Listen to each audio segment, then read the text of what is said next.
When we left Spencer and Lauren last month in our Vanlife video, they were building the Queen Victoria. Today we'll see how Spencer designed and built his electrical system to handle his solar power and the Starlink antenna mounted on his bus. These are our solar panels. The three of them, 315 watts. They're about a meter, so 39 inches by I think 65. So we mounted them to this frame we built out of aluminum extrusion again. Got someone in town to bend this to 95 degrees and just drilled holes and put more screws in them. On the other side, we put clamps. Okay, so here we are on the other side.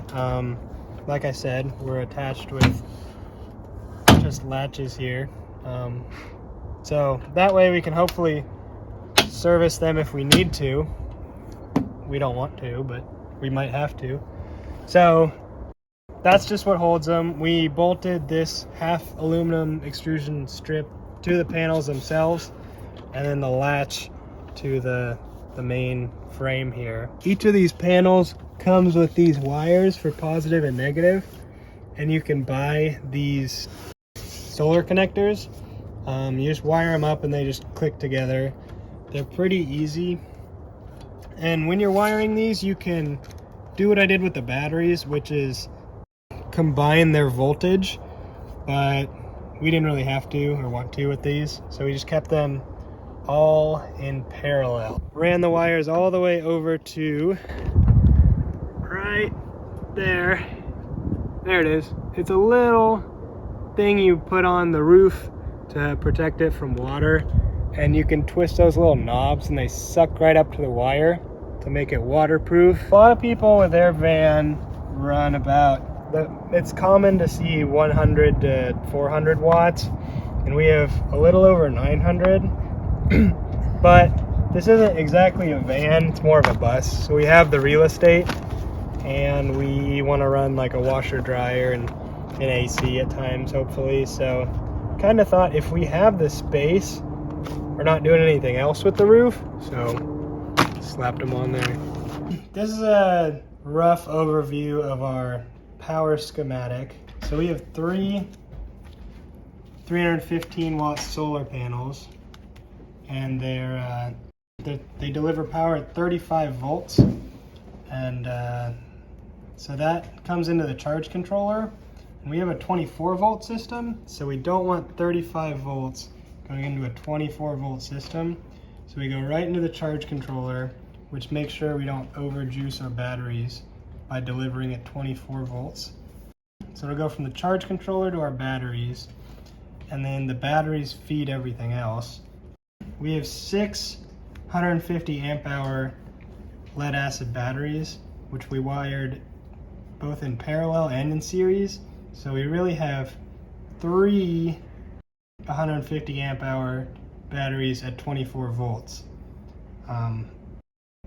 So that just makes our system deliver at 24 volts instead of 12. It's just more efficient for wire size and efficiency. So from there, we go a couple different places. We go to 24 to 12 volt step down converter. So from right here it's 24, and here it's 12 after going through this thing. And then we go to the fuse block, which powers roof fan, radio, lights, fridge, all that stuff. From the batteries, we also go to an inverter, which powers all of our household appliance stuff, like a blender, air conditioner, air fryer, washer dryer, all that good stuff. We have a generator as well. So we don't want to have our generator and shore power delivering power at the same time. So we have a automatic transfer switch that decides between those when they're both on. And from there, it'll choose one of those two and go to here, where if we have our inverter on and say our generator running, it'll choose between using the inverter power or the generator power. And we also have a charger, so that if we're running the generator, we can just charge our batteries straight from there. We came in through the roof on that gland, the little box thing that has the cables coming through it. It's waterproof. Then we go right to this, which is the charge controller. And you can see that the solar panels are giving 38 volts. Yes, that's the first thing it goes to. It goes to here, then all the way to the batteries, which runs in a big cable. And then the batteries are also connected to this inverter right here. And that is what changes the DC power to AC power, and is powering things like the lights, our washer dryer, the AC, anything we plug in will come off of that when we're out boondocking. Otherwise, it'll come from either the generator, which we have under the chassis, or just a plug we can just plug into shore power at like a campground. What I was talking about with the automatic transfer switches, so this is the first one. So that will decide whether we're getting power from being plugged in at a campground or the generator. And then the next automatic transfer switch is this guy, and that'll choose if we're coming off the inverter or whatever this guy chooses. So you can program this to where if you drop below a certain voltage, so for example, if you know that your batteries are at 50% at, I don't know, whatever voltage, you can say, okay, switch back to generator power or back to plug-in power. So those guys are at AC power, which comes to this. We got our circuit breakers, main power, then our charger, which is this guy. That's the second one. That charges our batteries if we're plugged in at a campground.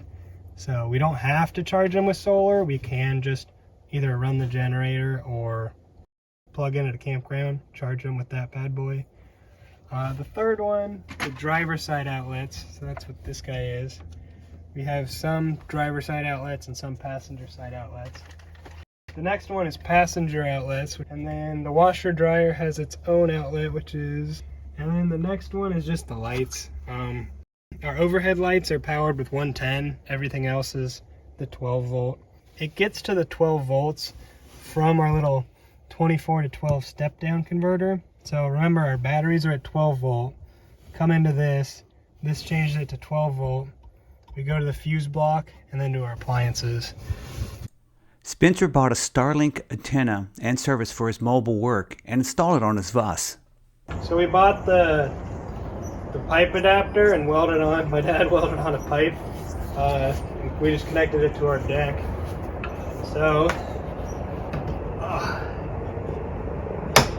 click it right in, and when we turn it on, it'll point north. You only put it up when you're parked, then you won't drive with it. Yeah, correct. Sure. And then the wire we have coming in through the bottom of our van, we got a little pipe, and to the router. Press like and subscribe to see more videos like this.